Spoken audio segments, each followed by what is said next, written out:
Chapter 9. The prophet Elisha summoned a man from the company of the prophets and said to him, Tuck your cloak into your belt. Take this flask of olive oil with you and go to Ramoth Gilead. When you get there, look for Jehu, son of Jehoshaphat, the son of Nimshi. Go to him, get him away from his companions, and take him into an inner room. Then take the flask and pour the oil on his head, and declare, This is what the Lord says. I anoint you king over Israel. Then open the door and run. Don't delay. So the young prophet went to Ramoth Gilead. When he arrived, he found the army officers sitting together. I have a message for you, Commander, he said. For which of us? Asked Jehu. For you, Commander, he replied. Jehu got up and went into the house. Then the prophet poured the oil on Jehu's head and declared, This is what the Lord, the God of Israel, says. I anoint you king over the Lord's people, Israel. You are to destroy the house of Ahab, your master, and I will avenge the blood of my servants, the prophets, and the blood of all the Lord's servants shed by Jezebel. The whole house of Ahab will perish. I will cut off from Ahab every last male in Israel, slave or free. I will make the house of Ahab like the house of Jeroboam, son of Nebat, and like the house of Baasha, son of Ahijah. As for Jezebel, dogs will devour her on the plot of ground at Jezreel, and no one will bury her. Then he opened the door and ran. When Jehu went out to his fellow officers, one of them asked him, Is everything all right? Why did this maniac come to you?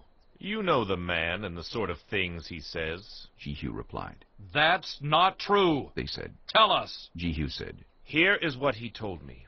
This is what the Lord says. I anoint you king over Israel. They quickly took their cloaks and spread them under him on the bare steps. Then they blew the trumpet and shouted, Jehu is king! So Jehu, son of Jehoshaphat, the son of Nimshi, conspired against Joram. Now Joram and all Israel had been defending Ramoth Gilead against Hazael, king of Aram. But King Joram had returned to Jezreel to recover from the wounds the Arameans had inflicted on him in the battle with Hazael, king of Aram. Jehu said, If you desire to make me king, don't let anyone slip out of the city to go and tell the news in Jezreel. Then he got into his chariot and rode to Jezreel, because Joram was resting there, and Ahaziah, king of Judah, had gone down to see him.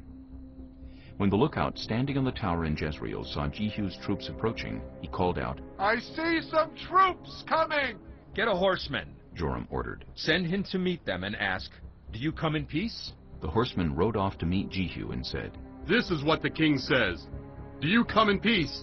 What do you have to do with peace? Jehu replied. Fall in behind me. The lookout reported. The messenger has reached them, but he isn't coming back. So the king sent out a second horseman. When he came to them, he said, This is what the king says. Do you come in peace? Jehu replied. What do you have to do with peace? Fall in behind me.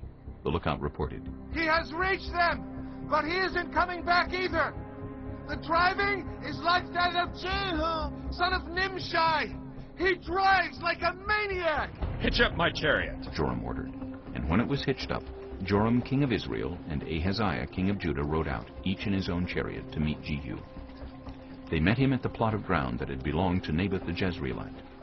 When Joram saw Jehu, he asked, Have you come in peace, Jehu? How can there be peace? Jehu replied, As long as all the idolatry and witchcraft of your mother Jezebel abound. Joram turned about and fled, calling out to Ahaziah, Treachery, Ahaziah! Then Jehu drew his bow and shot Joram between the shoulders. The arrow pierced his heart, and he slumped down in his chariot. Jehu said to Bidkar, his chariot officer, Pick him up and throw him on the field that belonged to Naboth the Jezreelite. Remember how you and I were riding together in chariots behind Ahab his father when the Lord spoke this prophecy against him. Yesterday I saw the blood of Naboth and the blood of his sons, declares the Lord, and I will surely make you pay for it on this plot of ground, declares the Lord. Now then, pick him up and throw him on that plot in accordance with the word of the Lord. When Ahaziah, king of Judah, saw what had happened, he fled up the road to Beth-Hagan. Jehu chased him, shouting, "Kill him, too!" They wounded him in his chariot on the way up to Gur near Ibleam, but he escaped to Megiddo and died there. His servants took him by chariot to Jerusalem and buried him with his ancestors in his tomb in the city of David. In the 11th year of Joram, son of Ahab, Ahaziah had become king of Judah. Then Jehu went to Jezreel. When Jezebel heard about it, she put on eye makeup, arranged her hair, and looked out of a window. As Jehu entered the gate, she asked, "Have you come in peace, you Zimri, you murderer of your master?" He looked up at the window and called out.